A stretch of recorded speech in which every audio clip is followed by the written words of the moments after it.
Item ಯಾವುದೇ ಇರಲಿ try ಮಾಡಿ ಆಚಿ ಚಿಕನ್ ಮಸಾಲಾ.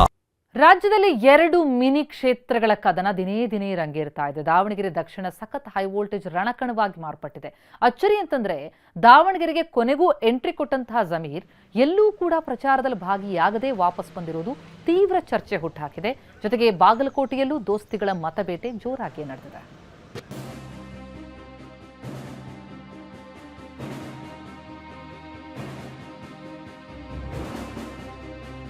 ದಾವಣಗೆರೆಗೆ ಸಚಿವ ಜಮೀರ್ ಬಂದ್ರು ಹೋದ್ರು, ಅಖಾಡಕ್ಕೆ ಎಂಟ್ರಿ ಕೊಟ್ಟರು, ಪ್ರಚಾರ ನಡೆಸದೆ ವಾಪಸ್.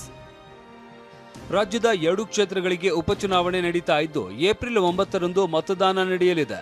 ಬಾಗಲಕೋಟೆ ಮತ್ತು ದಾವಣಗೆರೆ ದಕ್ಷಿಣ ಕ್ಷೇತ್ರಕ್ಕೆ ಎಲೆಕ್ಷನ್ ನಡೀತಾ ಇದ್ದು ದಾವಣಗೆರೆ ದಕ್ಷಿಣ ಹೈವೋಲ್ಟೇಜ್ ಕದನದ ಕಣವಾಗಿದೆ.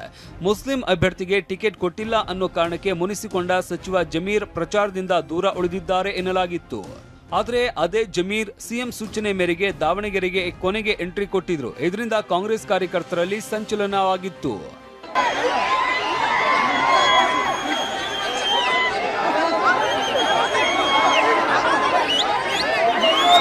ಹೀಗೆ ಎಂಟ್ರಿ ಕೊಟ್ಟಿದ್ದ ಜಮೀರ್ ನೇರ ಸಚಿವ ಎಸ್ ಮಲ್ಲಿಕಾರ್ಜುನ್ ಮನೆಗೆ ತೆರಳಿದ್ರು. ಬಳಿಕ ಸಚಿವ ಮಲ್ಲಿಕಾರ್ಜುನ್ ಜೊತೆ ಜಂಟಿ ಸುದ್ದಿಗೋಷ್ಠಿ ನಡೆಸಿದ ಜಮೀರ್ ಇಬ್ಬರ ನಡುವೆ ಯಾವ ಮುನಿಸೂ ಇಲ್ಲ.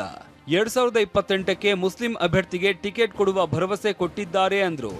ಅಟ್ಲೀಸ್ಟ್ ನಮಗೆ 28 ನಾವು ಕನ್ಸಿಡರ್ ಮಾಡಬೇಕು ಅಂತ ಕೇಳ್ಕೊಂಡಿದ್ದೀವಿ. ನಾವು ಕನ್ಸಿಡರ್ ಮಾಡ್ತೀನಿ ಅಂತ ಹೇಳಿದ್ದಾರೆ.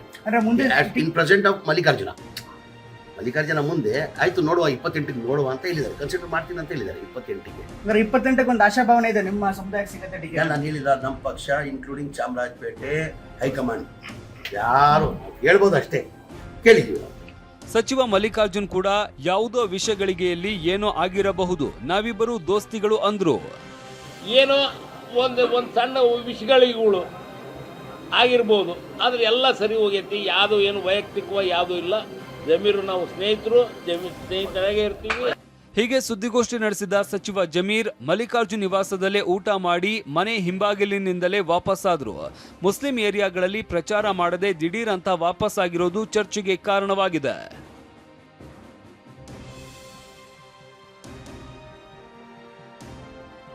ಬಾಗಲಕೋಟೆಯಲ್ಲೂ ಭರ್ಜರಿ ಮತಬೇಟೆ ಆಗ್ತಾ ಇದೆ. ಮಾಜಿ ಸಿಎಂ ಬಿಎಸ್ ಯಡಿಯೂರಪ್ಪ, ವಿಪಕ್ಷ ನಾಯಕ ಆರ್ ಅಶೋಕ್, ಕೇಂದ್ರ ಸಚಿವ ಕುಮಾರಸ್ವಾಮಿ ಸೇರಿದಂತೆ ಹಲವು ಘಟಾನುಘಟಿ ನಾಯಕರು ಬಿಜೆಪಿ ಅಭ್ಯರ್ಥಿ ಪರವಾಗಿ ಪ್ರಚಾರ ಮಾಡಿದ್ರು.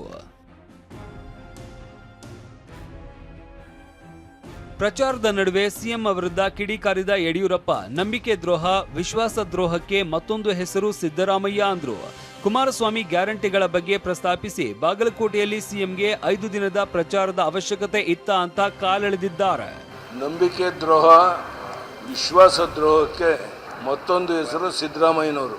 ಜನಹಿತವನ್ನು ಸಂಪೂರ್ಣ ಮರೆತು ಸರ್ಕಾರದ ಖಜಾನೆಯನ್ನು ಲೂಟಿ ಮಾಡುವಂಥ ಹಗಲು ದರೋಡೆಯಲ್ಲಿ ನಿಮ್ಮ ಗ್ಯಾರಂಟಿ ಕಾರ್ಯಕ್ರಮ ನಿಜಕ್ಕೂ ಜನಗಳ ಹೃದಯದಲ್ಲಿ ಇವತ್ತು ಅದಕ್ಕೆ ದೊಡ್ಡ ಮಟ್ಟದ ಒಂದು ಶಕ್ತಿ ಕೊಟ್ಟಿದ್ರೆ ನಿಮ್ಮ ಪಕ್ಷ ಕಾರ್ಯಕ್ರಮಕ್ಕೆ ಬಾಗಲಕೋಟೆಗೆ ಬಂದು 5 ದಿನ ಪ್ರಚಾರ ಮಾಡಬೇಕಾದ ಅವಶ್ಯಕತೆ ಇತ್ತು. ಹಳ್ಳಿ ಮೇಲೆ ಮಿನಿ ಕದನದ ಕ್ಷೇತ್ರದಲ್ಲಿ ಮತಬೇಟೆ ಜೋರಾಗಿದ್ದು 2 ಪಕ್ಷದ ನಾಯಕರು ಟೀಕೆ ಟಿಪ್ಪಣಿಗಳಲ್ಲಿ ಮುಳುಗಿದ್ದಾರೆ.